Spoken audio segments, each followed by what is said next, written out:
is going on, everybody? The Beat. And if you're watching this, you know what it is. It is the latest gin and tonic. Huge weekend. Some say the biggest weekend ever that we just had at Gin Pros.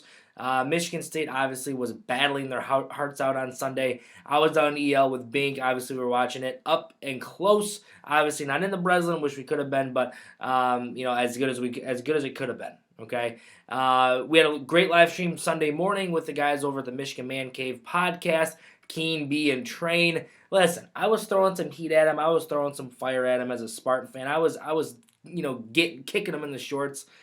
But look, they handled it great. I thought it was a great live stream. A lot of the fans have responded really well to it. So thank you guys so much for tuning into that. Podcast has been dropped as well. If you don't know where to find it, I don't know what to tell you because we posted it absolutely everywhere. I'm sure Bink will put it in the description. I'm sure he'll put the link tree in there as well. So that kind of segues me into the first part of this video. It's going to be kind of a two-parter.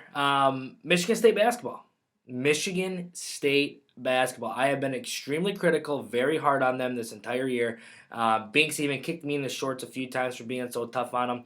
But I was getting tired. I was getting tired of the lack of competition. That they were bringing every night. I was getting tired of the lack of energy. It was getting old for me.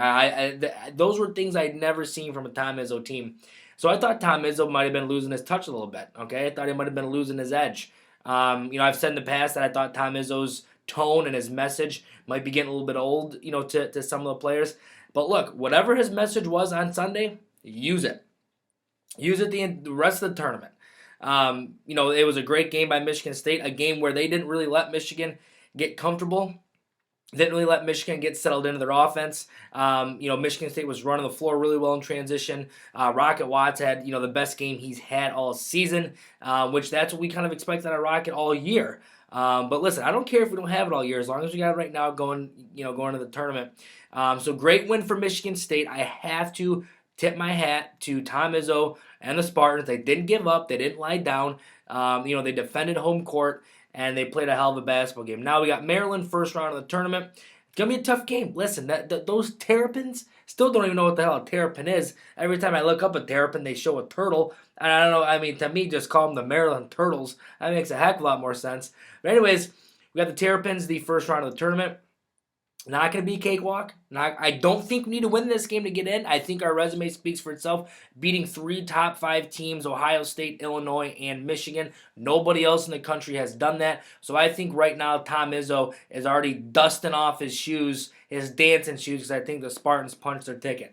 Now, obviously, does it help getting a win against Maryland? Absolutely, but I don't think it's necessary. I don't think it is. Now, the great thing about that is if we do beat the Turtles of Maryland, then we get to play the Wolverines again, and hopefully, win the season series against them, this year. So a lot of exciting stuff coming out of Michigan State basketball still, and we'll just kind of see, what happens.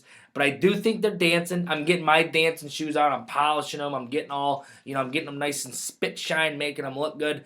Because hopefully the Spartans are dancing. I think they are. I think they're deserving of it.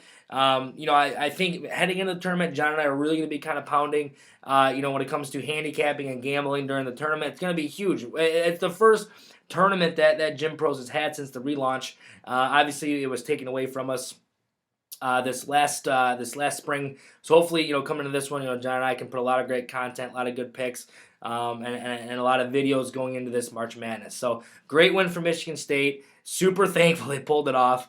So this is kind of a secondary topic. Everyone knows I don't like Dan Dakich. Everyone knows I can't stand him. Everyone knows I hope he gets hit by a kid on a pedal bike. Everyone knows that. And that's not a secret, okay?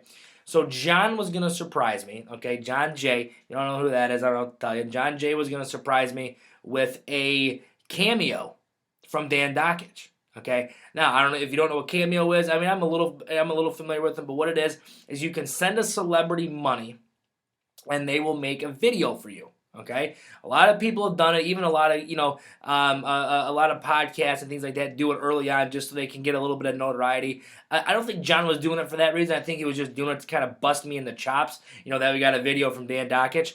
So he sends Dan Dakich money on Cameo. Okay, and he says, "Hey Dan, This is us at Gym Pros. Go ahead and make this video, towards Gym Pros and the beeper. This is kind of what I want you to say, and kind of map it all out there for him. Dan Dakich messages John back and says, "No, thank you."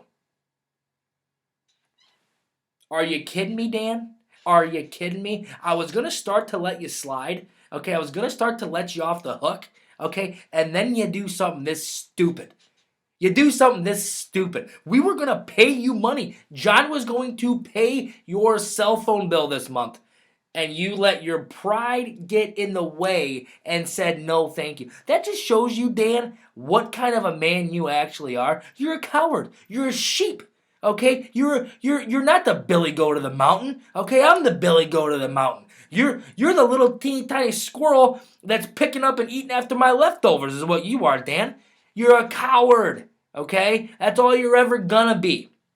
You're too scared that we roast you here. I'm sure you've seen our videos, Dan, and I'm sure you're gonna see this one. Okay? And you're too scared to say anything back to us. Okay? Then when we offer to pay you money to send us a video, you say, "Nah, not happening." I mean, what kind of man are you? Dan, I challenge you to take a look in the mirror and ask yourself, am I a man or am I a mouse? And if you say you're a man, you and I have a talk that needs to be had, because you're absolutely neither of that. Getting fired up. I'm not feeling well today, guys, but I'm getting fired up and I shouldn't be. Anyways, I'm going to wrap it up there, okay? Everyone who tuned in the live stream and to the podcast, thank you guys so much. The support is still absolutely overwhelming.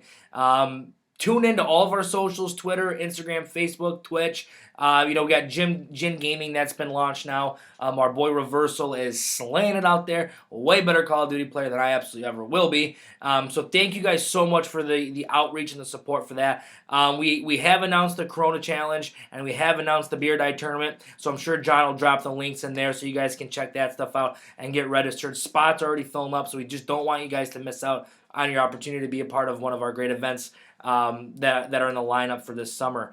Thank you guys so much. Beeperman here, signing off. Remember, always, always, always bet with Gin.